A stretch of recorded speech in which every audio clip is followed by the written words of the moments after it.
rugby league clubs, as they should, are always looking on the improve, like to make sure that their team's competitive and have a chance of winning a comp at the start of every single season. And for fans as well, bringing in new players is super exciting and just gives us hope and that sort of thing, especially when you go for a terrible team like the Dragons.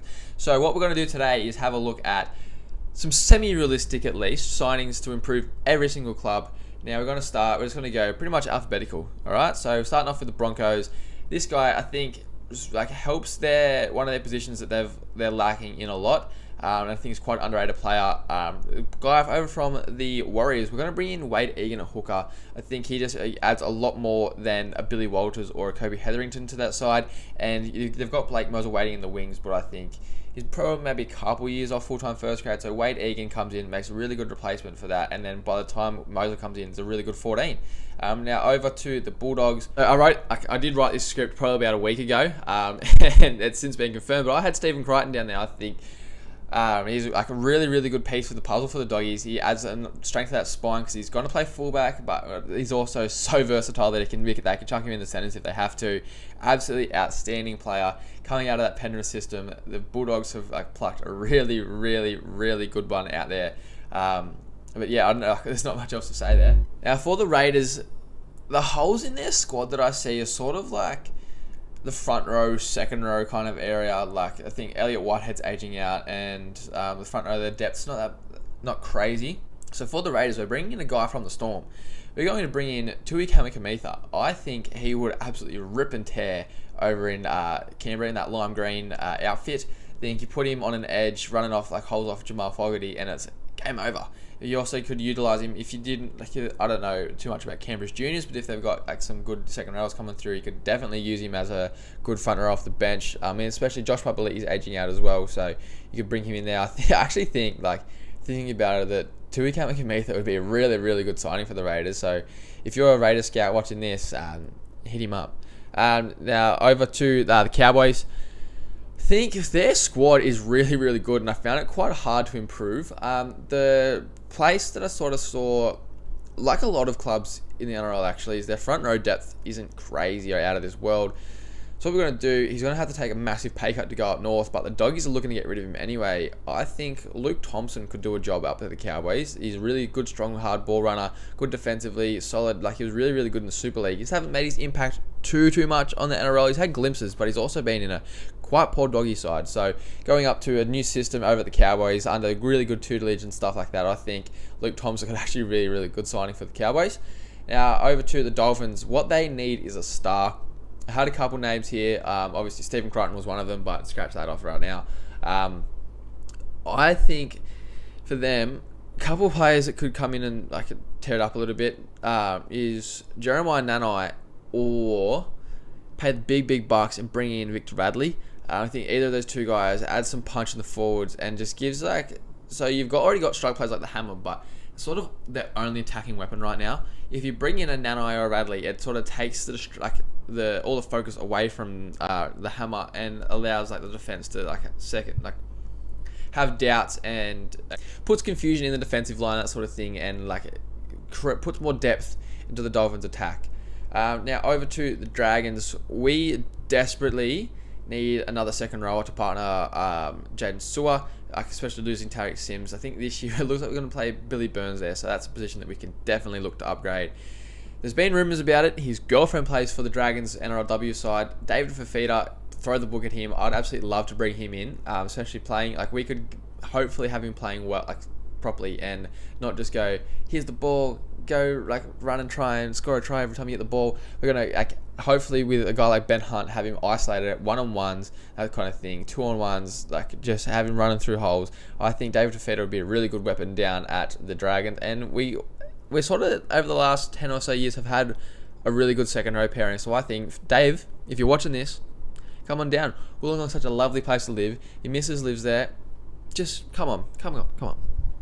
Now, over to, we drive a little bit up the road and go to the Cronulla Sharks. I think a second front rower, to partner Toby Rudolph to really provide a really hectic 1-2 punch. And this is a guy that's sort of been touted. He's gonna there's been rumours anyway. He's gonna leave the Panthers, and that's Spencer Leniu. I think he could absolutely kill it over at the Sharks in another really good system. Craig Fitzgibbon there, he's building something special, so I think there's absolutely no reason why Spencer Leniu can't go there and improve the Sharkies team. Now we're going to go to the Warriors. Pick a spot and you can nearly improve it at the moment for the Warriors, but they've got Adam Fanua-Blake as one front row, and he can't do it all. So we're giving him a front row partner.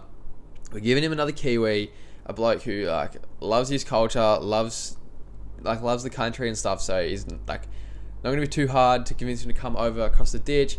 Nelson Osofa-Solomona, get him to the Warriors now. Imagine being a hooker or something, like a little bloke on the other team, like Reid Marnie, for example. Can't go, take the flight over to New Zealand, whatever.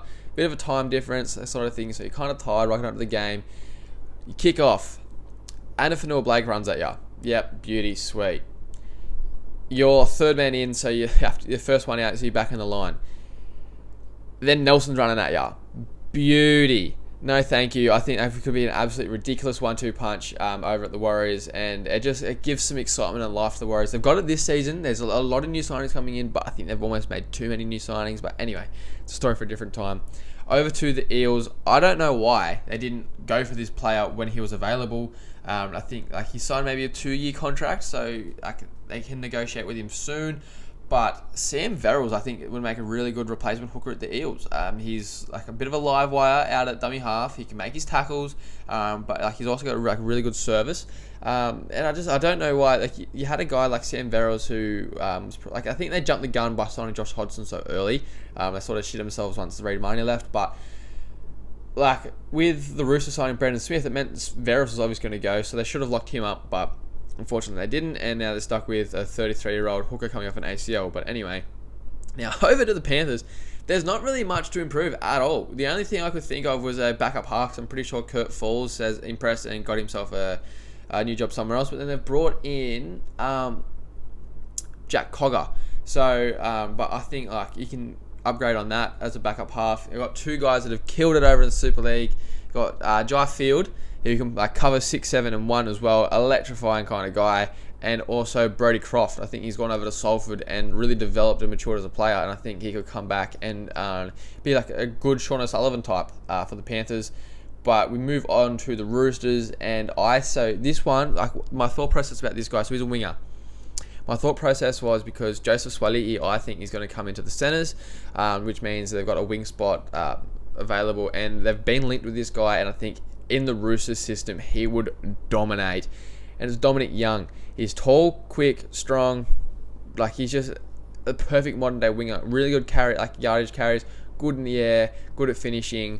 I really, really do think in the Roosters system he could flourish. And I honestly think they might get him because the Knights haven't locked him down. They really need to, the Knights. So if I'm the Knights right now, quick smart, I'm thinking, let's get this guy signed up. Over to the Storm now. Oh, sorry, we'll go. Actually, speaking of the Knights, we'll go to the Knights. A guy that I think they should bring in. So as I said previously with the Bulldogs, I did write the script a little while ago. So Lockie Miller was down there for me, but I still think signing a fullback would be a good idea. Even though they're bringing in Lockie Miller and Will Price for next season, but I think this guy, even getting him on loan and then loan to buy kind of thing. I know the NRL systems don't work like that, but I think bringing in Taruva would be such a good signing for the Knights. We've seen that playing for Fiji in a couple games for the Panthers last year that he's a freak. He's got so much talent. He just needs a chance in NRL. And behind Dylan Edwards, he's not going to get that at fullback. For the Panthers, he might get a centre spot once Crichton leaves, but I think he wants to play fullback. So if you're the Knights, I'd just throw the book at him and say, what do you want? We'll bring you up. Moving over to the Storm. There's a bit of a Knights theme here because this guy used to play for the Knights, but with Brendan Smith leaving, the utility spot's a little bit open, and I think Tyron Wishart will make good use of that. But their 13 spot's also a little bit weak with Josh King there. He's a good player, but he's sort of just a toiler. Doesn't offer that much, to be honest. I think this guy is the perfect another really good example of a modern day 13. He's not getting a run, the starting spot at his club. Connor Watson, I think, at the Storm could make a tremendous signing, whether you play him at 13 or 14. He offers a lot. He's really good ball player. He tackles. He's he's only a small bloke, but he will tackle absolutely anything that comes near him. Works super duper hard, and I think Connor Watson in the Storm system would absolutely flourish. So now over to Souths. This guy's been in the headlines for all the wrong reasons lately, but he's played on the right wing for the Broncos and for Queensland. The Souths need a right winger. I think Selwyn Cobbo could be a great signing for South Sydney. I know Cobbo wants to play fullback, but like obviously you got Trell there, but I think maybe even have a conversation with Trell saying like push him into centre or even 6 with Cody Walker starting to age out. But I think Selwyn Cobbo, because he offers that versatility as well, can cover into the centres if Campbell Graham or Tass get injured, that kind of thing. I honestly think South could do a lot worse than sign Cobbo. He's also an Indigenous boy, and they've got a very strong Indigenous community over at South, so I think he'd be made to feel very welcome and at home. I think if Cobbo goes to South, it's game over, right? Their team would just be so stacked. Now the Titans, I did my absolute best not to double up here, but unfortunately for the Titans, I think an area they need a second star, as I sort of spoke about before, with the Dolphins, to take away from Fafita.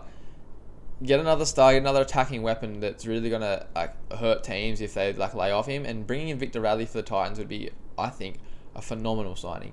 You have a really, really good link between Verrills and the halves. You got Tanner Boyd probably at 7, and then you've also got Jaden Campbell at the back or AJ Brimson, whatever. It's just so exciting. He snaps people in defense, really shores them up defensively, which is something that the Titans definitely need. Over the course of their history, they haven't really been a defensive team. But yeah, I think Victor Radley, get him into the Titans, just I don't know how they'd afford him. They'd probably have to let go of Fafita to bring him in, but I'd absolutely love Victor Radley up there to Gold Coast. But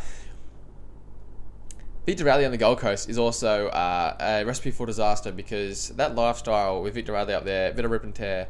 Whew. Now, over to Manly, I think while Ben Trbojevic and Kelma Tuolangi are going to have good years over in the second row, I do think bringing in a 1-2 punch in the second row, I do think having a partner for Olaquata in the second row is going to be really handy for them. And I think as a disgruntled guy over at the Dragons who is a gun second rower, state of origin experience and stuff, I think Jaden Sewer, bring him in Manly. He's tackles super hard, runs really good lines. He's just an absolute, he's a really good player. And I think Manly could do a lot worse than to bring Jaden Sewer in if Benny Trbojevic and Kelma Tuolangi don't really develop the way they want to. Now, the last team to talk about is the Tigers. Their full pack doesn't need to be touched. It's honestly ridiculous. I don't think you can really bring in a half there because they just got no money for it. But the guy, the area of the position, of the field that really needs some help is the outside backs. And I think bringing in Herbie Farmworth would be really, really good for him. He offers a lot of pace. He's good, actually quite underrated defensively. I think out in that those edges, he could be a really, really good attacking weapon for them. So that's who I have coming into the Tigers. Now, let me know what you think about these. Obviously, I'm not saying they're realistic or they're going to happen. I think there is a world where they do happen. I didn't go out and just take Cameron Munsters and Nathan Clearys for every team. So I think I did actually do my best to think about it and weigh players that could improve sides. So let me know who you think your club should bring in, whether you think I've just put in a name that you don't really think you guys need. But so drop a like and subscribe to the channel so if you've made it this far. But yeah, let me know in the comments who you think your team should sign to improve. Thanks.